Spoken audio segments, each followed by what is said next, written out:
铁条在艺术创作当中是一定难做的材质的，要做到改参又要有艺术美感，所以要有天分，还要对钢铁的特性同运用有非常深的了解同掌握。喺苗栗人呢，邱思贤18歲入去台中學研同嘅焊接製作，20歲入去家開工廠，變做中部有名嘅專業工廠。不過以心肝頭度應掛雕類藝術，6年前入參轉型做鐵雕，現在伊嘅焊接功力一定好，一參展入得獎。其實嘛，講花錢，因為其他也無啥，一張年都免當然要到獎啊。親戚朋友參觀將開始展覽鐵雕作品，討論一件親情創作沙運，用對的日頭發現紙來象徵爭取自由的堅持。你這個作品真是惟妙惟肖。這個是咱曾卡迄阿公吼，這個醫療啊，這個農業社會的時候可能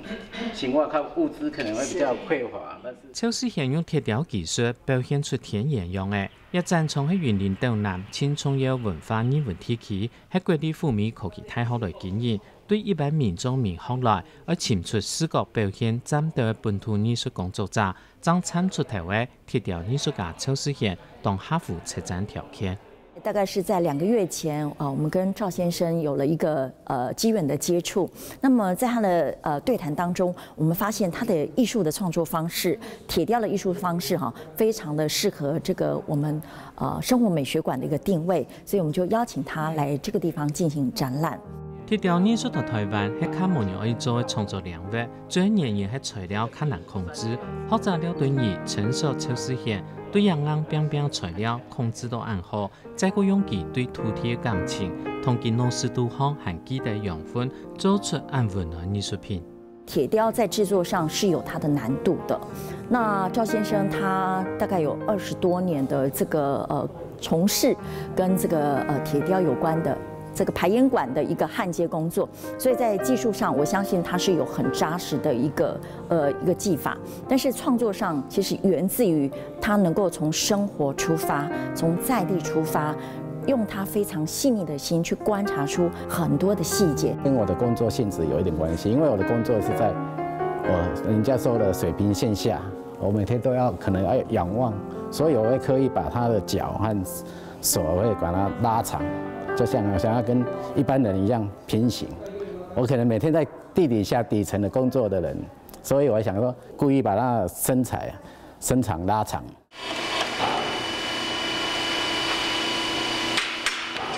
有單位汽車排氣管工廠，邱思賢係苗栗人，高中畢業最台中學焊接同製作排氣管，22歲做出來自家開業，係中部有名專業廠。年客加上來到100里嚟等，其他廠同焊接排氣管時節，加上喺度替代下做事，有咩嘅作品貼片廠嘅原因。主要上就講，有些人必學術語，唔係安尼上下，唔係講太學先學，哎呀冇人哋落去培養個太嘅嘢呀，咁樣要古廠，他就是帶佢做個很多嘛嘅安尼茶嘅拍鐵嚟講。那時候高中畢業，我在從建台中學畢業的時候，我想說，不想讀書啊，所以學一技之長，然後就到台中從事汽車排氣管的改裝。在這個領域上，我堅持了30年，也給我的妻小有一個安定的家。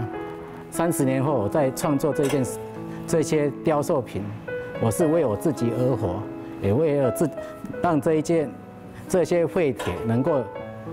再利用。30年前做排氣管係為了學業務拍攝，新冠頭度才經常做雕塑。今日鋼鐵第10年，做得直接學出上嘅作品，將一代人們來頭，都講莫斯杜康是黑寶。有的朋友講說，你撿那些廢棄的材料要幹什麼用？把我當成傻子。我說我用的，等我做好的時候，你會看到這一件作品的那個效果，然後覺得會很有價值。因為就像這個犁刀，也佢同記憶當中嘅來頭，變做一項藝術品。江中人特別用來頭，係為到落實來貼，也佢用也來改變自家人生。白衣人是拿雕刻刀，我拿的是焊槍。我的創作跟一般的創作是不太一樣，因為一般的創作是家瓦創作，我的创作是减法创作与直刻法，直刻法可以让我更加的得心应手，在创作上能够显现出我的特别性。雕塑嘅艺术两位重工业，铁雕有行较设立。台湾传统嘅铁雕作品，单单係加法创作，也最近加上去。較困難係減法創作，佢同火拿來轉做刀嘅，拿來個鐵咧，像上嚟用嘅。我剛開始在創作的時候是以生活實用品，例如時鐘，然後一些燈具，再過來我就從事一些工藝品。工藝品跟我的工作也會有一點類似，汽車和我做一些摩托車，類似一些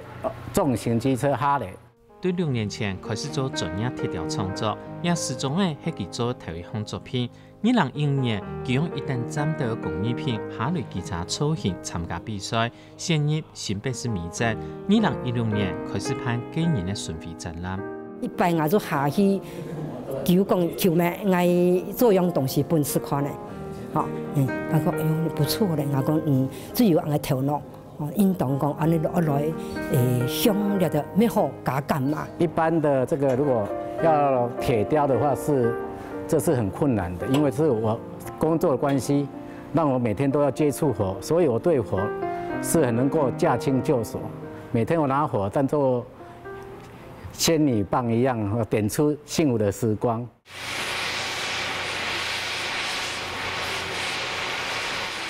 佢將漢創轉做成唔同。點出自家藝術路，同用唔錯鐵嚟變做鐵雕藝術品，建議雕塑前到目標，讓人生咩人在安樣下較精彩。